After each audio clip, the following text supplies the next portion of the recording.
Denúncias sobre fraudes em empréstimos consignados chegam ao PROCON de Criciúma. STF retira da pauta a ação do PSOL que quer impor ideologia de gênero nas escolas. Terça-feira, dia de conferirmos as ofertas de empregos disponíveis na região. Governo do Estado atualiza a portaria que autoriza atividades escolares presenciais. Na Alesc, deputados estaduais querem a realização de audiência pública para debater melhor o tema. Eleições 2020, segundo o Tribunal Superior Eleitoral, mulheres continuam sendo discriminadas em períodos eleitorais. Encerra prazo para contestação de cancelamento do auxílio emergencial. E mais, obesidade cresce de forma acelerada no Brasil. As principais notícias do dia você confere a partir de agora. No ar pela TV Primavera de Criciúma, Informe Região.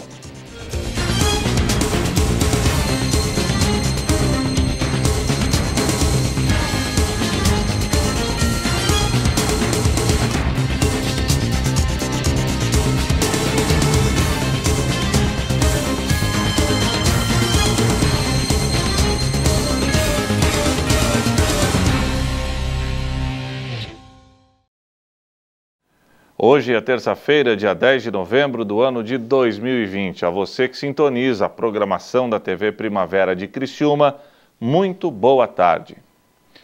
Uma suposta fraude na aquisição de empréstimos consignados está sendo relatada por diversos moradores de Criciúma junto ao PROCON da cidade.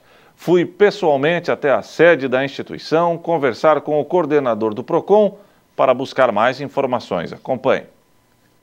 Estou aqui na sede do PROCON, que está praticamente lotada nos últimos dias, um problema muito preocupante que vem chamando a atenção das autoridades da cidade. Aqui do meu lado, o Dr. Charlton Schneider, que é coordenador do PROCON, do município, também advogado.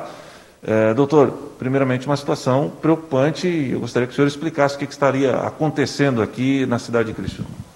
Realmente, nos últimos dias, estamos recebendo uma série de reclamações dos consumidores idosos, dando conta que no seu benefício previdenciário está vindo um desconto, que eles desconhecem. Um pouco mais a fundo, eles perceberam que é um empréstimo consignado, só que eles não autorizaram esse empréstimo consignado. Estão vindo até o PROCON, alegando isso. Nós estamos investigando, entrando em contato com as agências bancárias, questionando como é que autorizaram um empréstimo sem autorização, porque um empréstimo consignado ele precisa de um contrato e uma autorização expressa do consumidor. E nessas reclamações não há nenhum nem outro. As agências bancárias, elas alegam que é um problema local, dos correspondentes bancários. Os correspondentes bancários, por sua vez, alegam que é um problema da agência, que é um problema externo. O que o PROCON, então, está fazendo? Oficiamos, visitamos todos os correspondentes bancários, solicitando uma série de informações. A primeira, se eles possuem autorização do Banco Central para funcionar aqui em Criciúma. E também cópia do contrato, e dessa autorização expressa. Com base nisso, nós estamos iniciando uma operação, uma investigação. Vamos também oficiar o INSS, questionando como é que o INSS autorizou um empréstimo consignado sem o contrato e sem autorização expressa. E como é que o banco conseguiu fazer um empréstimo consignado sem os documentos essenciais? Perfeito. O que chama a atenção que não é um caso isolado, é justamente isso que está despertando a preocupação do senhor? Isso. Outros PROCONs, até o PROCON estadual, ele já vem chamando a atenção para essa fraude. Uma coisa é certa, até para o telespectador aqui, para o consumidor, principalmente o consumidor idoso, que é o mais vulnerável. A fraude está caracterizada. Agora, se partiu do banco ou se partiu da agência, do correspondente, é o nosso objetivo e nós vamos encontrar. E encontrando, havendo ilegalidade, o PROCON ele pode agir desde com uma multa até interditar o local que está promulgando essa ilegalidade contra o consumidor idoso. Esses idosos que vieram procurar o PROCON e que foram, obviamente, lesados, eles receberam algum aviso prévio ou perceberam a fraude no momento que foram sacar o benefício? Não teve aviso prévio nenhum, foram surpreendidos. Pegaram o seu extrato e perceberam lá, opa, R$100, R$50, e aí viram na sua conta, do nada depositaram 3 mil, 5 mil, 20 mil reais, como já teve algumas situações, e aí não tem debate de juro, o juro, existe uma margem de juro pequena, de repente vem um juro alto, e aí isso é um problema para o consumidor, que tem suas contas, né? O idoso compra o seu medicamento, tem sua conta regulada mês a mês, de repente parte 30%, 20% dessa renda é retirada. Né? É grave, é uma situação grave. Os idosos que estão sendo acometidos por essa fraude, como devem proceder? O idoso ele tem que verificar, ficar verificando o seu extrato bancário, né, analisando qualquer irregularidade que ele perceba que é um empréstimo ou algo que ele não autorizou, venha até o PROCON. Nós vamos formalizar essa denúncia, entraremos em contato com esse banco e vamos buscar resolver de todos os meios. A resolutividade do PROCON é alta, mais de 98% dos casos que chegam até o PROCON ele é resolvido. Alguns casos mais difíceis demoram um pouco mais, mas os bancos estão percebendo o tamanho do problema e estão dando um retorno. Certo. O senhor, como coordenador do PROCON e também advogado, já tinha se deparado com uma situação tão absurda desse tipo? Não tinha deparado. E o que está chamando a atenção é que um banco específico, é o Banco Fixa, FICSA, Banco Fixa, ele que está sendo o campeão. Hoje, mais de 80% das reclamações é voltada para esse banco. Eu nunca tinha visto isso, nunca tinha visto. 11 anos na advocacia, alguns meses aqui no PROCON, até os funcionários de carreira que nós temos aqui no PROCON não tinham encontrado um problema tão grande. Isso reflete o nosso atendimento. Hoje, dependendo, o idoso ele fica um bom parte do tempo na espera. Não é porque o PROCON em si ele não quer resolver, é porque é uma demanda tão grande do banco. Hoje, se nós formos ali, a maioria dos atendimentos é referente à fraude no empréstimo consignado. Tá bom. Obrigado ao Dr. Charlton, que é o coordenador do PROCON aqui da cidade de Criciúma, um problema gravíssimo e que nós, claro, estamos acompanhando, para e passo toda essa situação, torcendo para que a mesma tenha um final feliz. Voltamos ao estúdio. O ministro Luiz Fux, presidente do Supremo Tribunal Federal, retirou da pauta de julgamento de hoje, 11 de novembro, a ação do PSOL, que pretende impor a ideologia de gênero nas escolas. Assinados contra o ensino da ideologia de gênero nas escolas passaram a circular na internet desde a semana passada. Grupos e movimentos da sociedade civil também se manifestaram nas redes.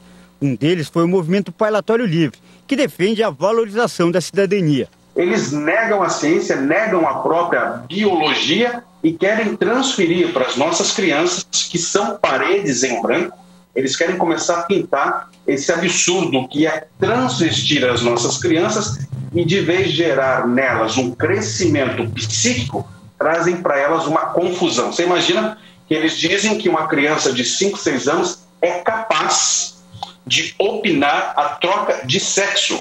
Para mim, isso é um absurdo. Quando você chega na idade do seu entendimento pleno, apesar que eu entendo que o ser humano está sempre em construção, já dizia Aristóteles, mas quando a pessoa tem um conhecimento pleno das suas faculdades, pode definir, e aí cada um faz o que é da sua vida. Agora, trazer essa nefasta ideologia para crianças, invadir um cercadinho que tem que ser protegido, eu acho isso, no mínimo, bizarro. O motivo de toda essa mobilização foi o julgamento da ação de inconstitucionalidade impetrada pelo PSOL no Supremo Tribunal Federal. A decisão da Justiça poderia obrigar as escolas de todo o país a ensinarem a ideologia de gênero para crianças e adolescentes. Mas a ação acabou sendo retirada da pauta pelo presidente do Supremo, o ministro Luiz Fux, após uma reunião com representantes das frentes parlamentares evangélica, católica e da juventude.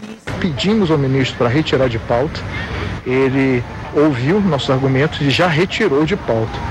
Ano que vem, vamos se reabrir o debate e nós vamos ter a oportunidade de apresentar os argumentos de uma matéria que já foi deliberada pelo Congresso. Essa matéria não é nova, o Congresso já deu o seu veredito em 2014.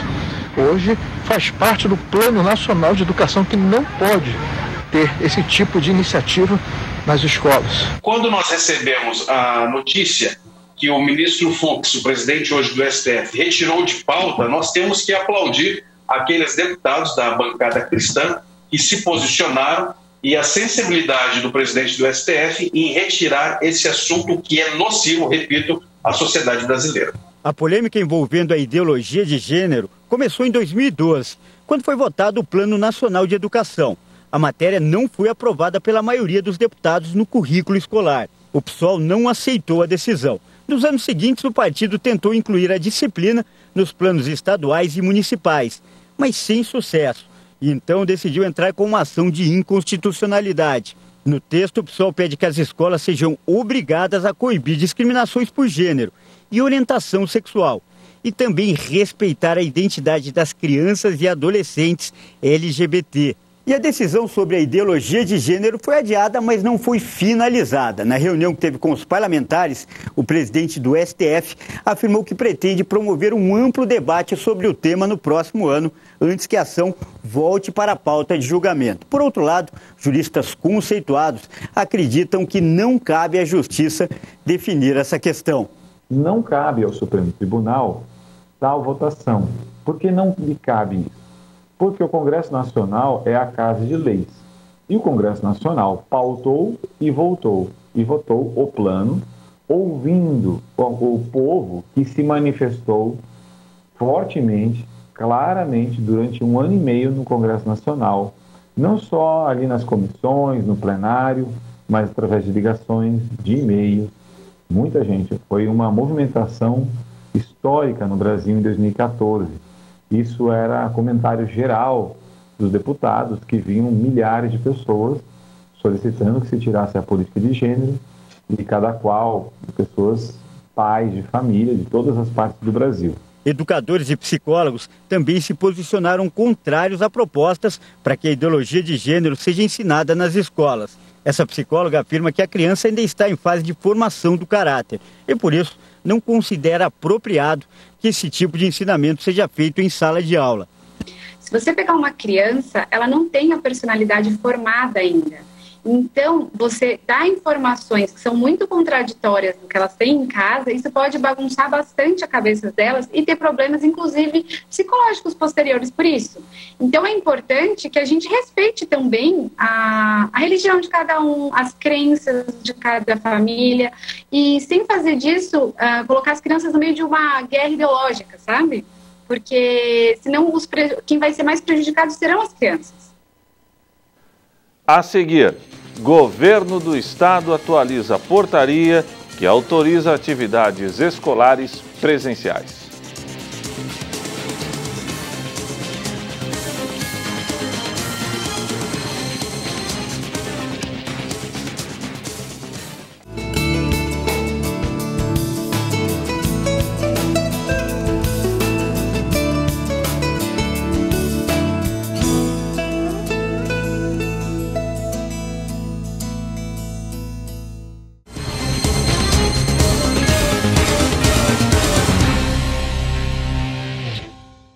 Atenção, você que busca por uma vaga no concorrido mercado de trabalho.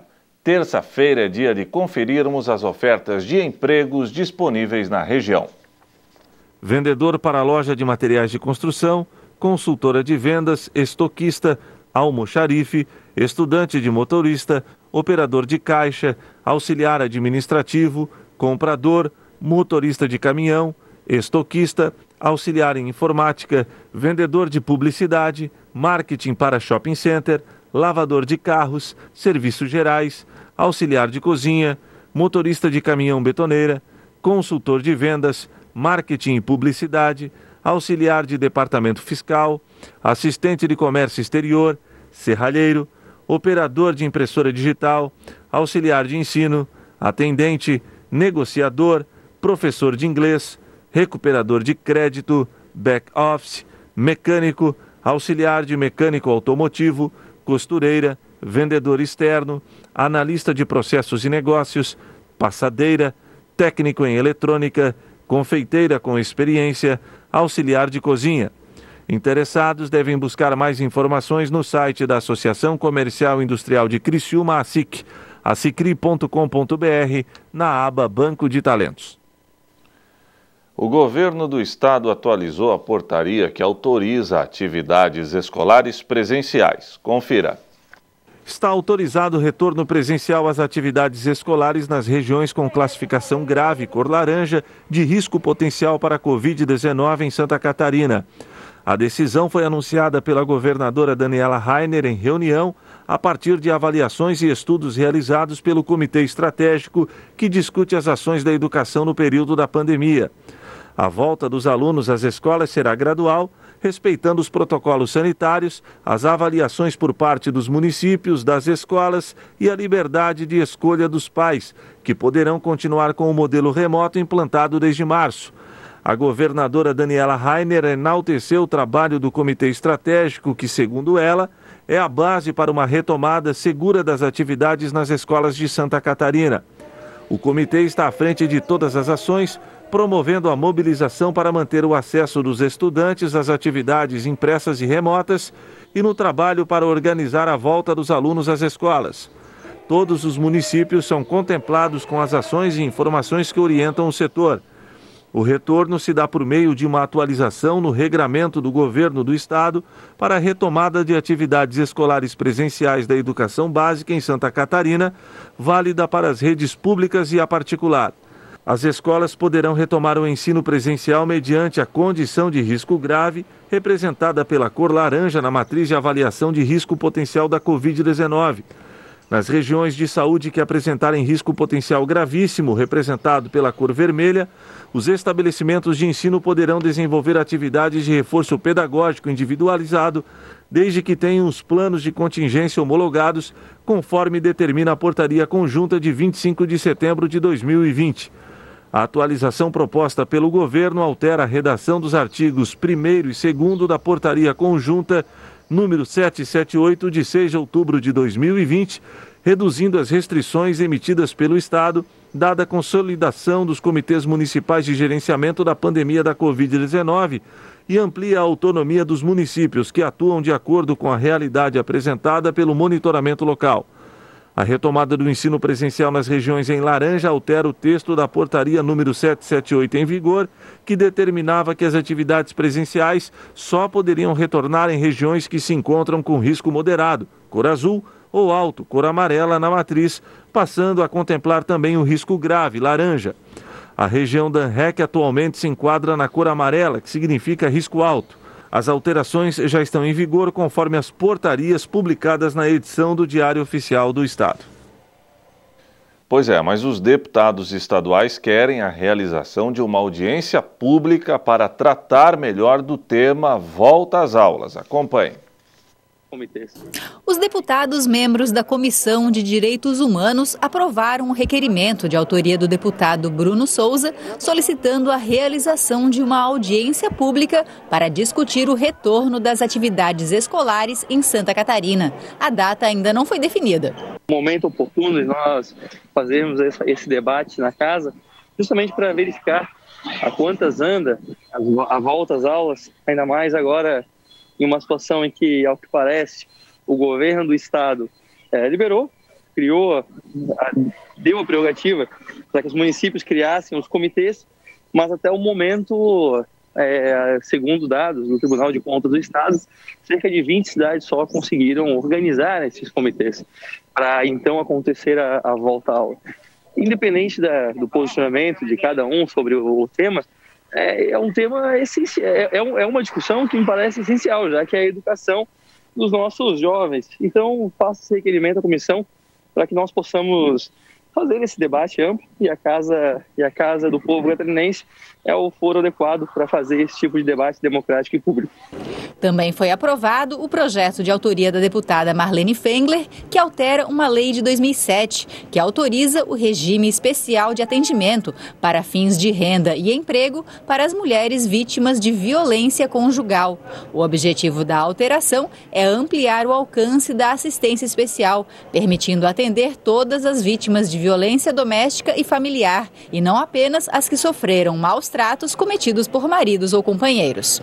O projeto de lei em epígrafe de iniciativa da deputada Marlene, que altera a Lei 14.203 de 2007, que autoriza o regime especial de atendimento para fins de renda e emprego às mulheres vítimas de violência conjugal com a finalidade de abranger todas as vítimas e seres de violência doméstica, não só o caso do estupro, não só o caso outros crimes, não. Todos, ela engloba todos. Em suma, o referido projeto de lei tem por objetivo alterar o texto, né, já foi dito, da 14.203 de 2007, aprimorando e ampliando o seu alcance, tendo em vista o dispositivo da Lei Nacional 11.340 de 2006, que é a Lei Maria da Penha. Os membros da Comissão de Direitos Humanos aprovaram ainda um projeto de autoria do então deputado suplente Paulo Essel. A proposta altera uma lei de 2005 e busca deixar claro que durante o trabalho de parto e no pós-parto imediato, a parturiente tem o direito de indicar a presença de acompanhante, que não precisa ser o pai da criança. Eleições 2020. O Tribunal Superior Eleitoral lançou campanha Violência Política de Gênero Existe. A iniciativa convida a sociedade a refletir sobre os obstáculos que as mulheres enfrentam para conseguir espaço político. Nesta reportagem, você vai conhecer situações que restringem ou excluem a participação feminina e o impacto para a democracia. A formatura em Direito veio cravar o que Maiara buscava há tempo, o envolvimento com causas sociais. Ela quase concorreu ao cargo de vereadora nas eleições deste ano, mas alguns obstáculos a impediram. Muitas vezes uma mulher ela apresenta uma ideia para um grupo, né, em um espaço, e aí a ideia é considerada irrelevante e há homens que se apropriam dessa ideia e aí reproduzem essa ideia, e por ter saído da boca de um homem, a ideia parece genial. Como muitas outras mulheres, Maiara foi vítima de violência política de gênero.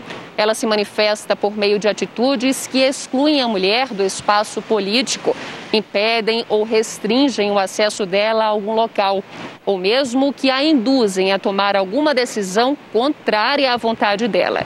Esse abuso pode ocorrer no momento em que essa mulher disputa algum cargo eletivo, ou mesmo durante o mandato.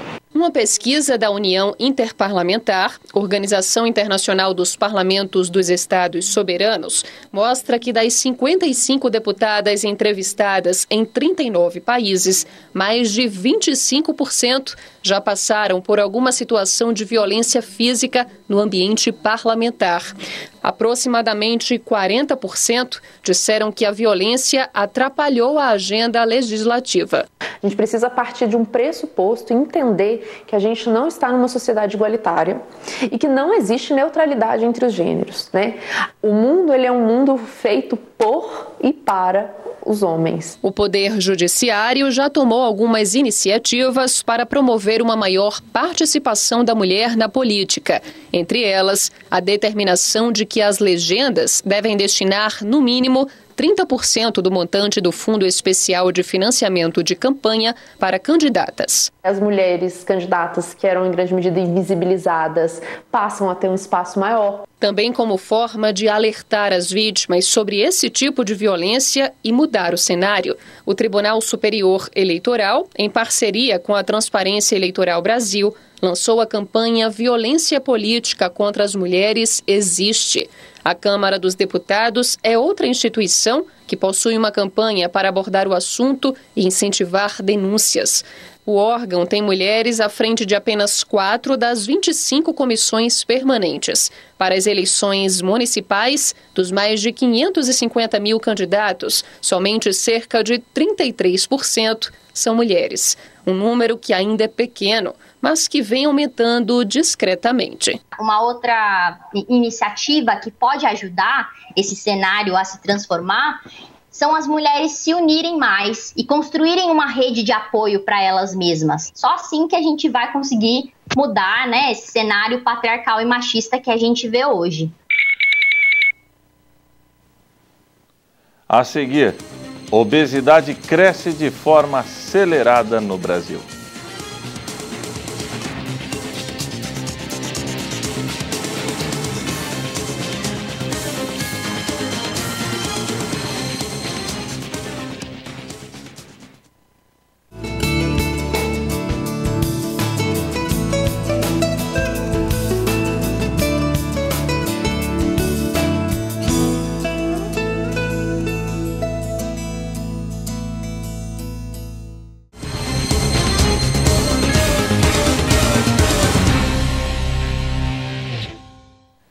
encerrou o prazo para a contestação do cancelamento do auxílio emergencial de R$ 300.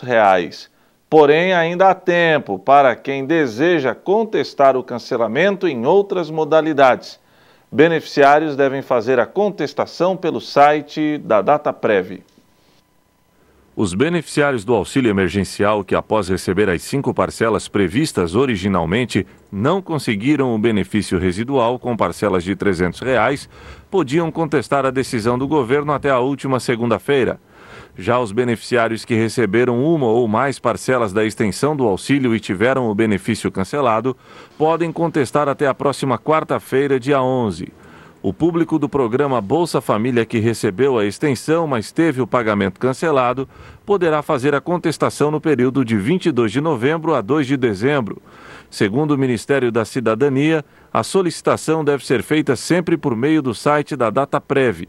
A Dataprev lembra que para realizar o pedido de contestação, não é necessário se dirigir a nenhuma agência da Caixa, lotérica ou posto de atendimento do Cadastro Único. As solicitações são feitas exclusivamente pelo site e serão acatadas desde que o motivo de inelegibilidade permita sua contestação e que os trabalhadores cumpram todos os requisitos para o recebimento do auxílio. Segundo o Ministério da Cidadania, após a reanálise dos dados, caso a contestação seja aprovada, a extensão do auxílio emergencial será concedida no mês subsequente ao pedido de contestação. Os critérios de elegibilidade do benefício da extensão do auxílio emergencial foram estabelecidos pela medida provisória número 1000 de 2020. Além de ter 18 anos, não ter emprego formal, não receber benefícios assistenciais ou previdenciários, ter renda familiar mensal per capita de até meio salário mínimo ou renda familiar mensal total de até 3 salários mínimos e não ter rendimentos tributáveis acima de R$ 28.500, o beneficiário não pode estar residindo no exterior, preso em regime fechado, ter a posse ou a propriedade de bens ou direitos de valor total superior a R$ 300 mil, entre outros requisitos. O auxílio emergencial foi pago a 67.800.000 pessoas, a um custo para o governo federal de mais de 242 bilhões e 500 milhões de reais. O Ministério da Cidadania ressalta que mantém mecanismos de transparência, fiscalização e controle dos benefícios que são revisados para verificar se os cidadãos continuam dentro dos critérios para receber o auxílio. O Ministério lembra que formalizou uma parceria com a Defensoria Pública da União para facilitar o acesso ao processo de contestação ao benefício. O objetivo é solucionar e tornar mais célere os casos de pessoas que tiveram auxílio emergencial indeferido por meio administrativo, mas que possuem documentos que podem comprovar a atual situação sem necessidade de acionar a Justiça. Além disso, no portal da Transparência, há a relação de todos que receberam os recursos. É possível fazer pesquisa por estado, município, mês de pagamento, nome e CPF.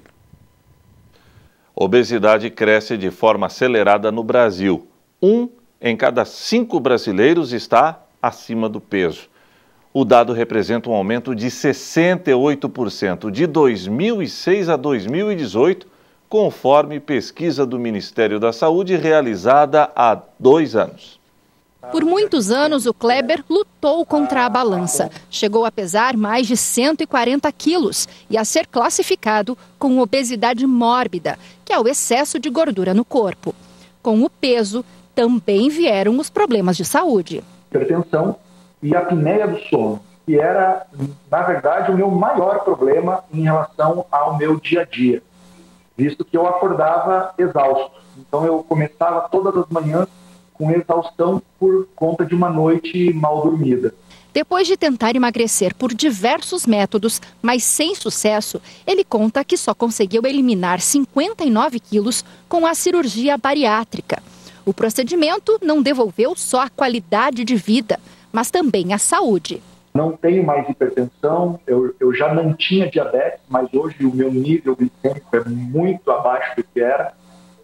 Tenho um sono perfeito, acordo às 5h40 da manhã, sem nenhum tipo de despertador e o dia começa feliz. Essas são as mudanças mais presentes na minha vida depois da bariátrica.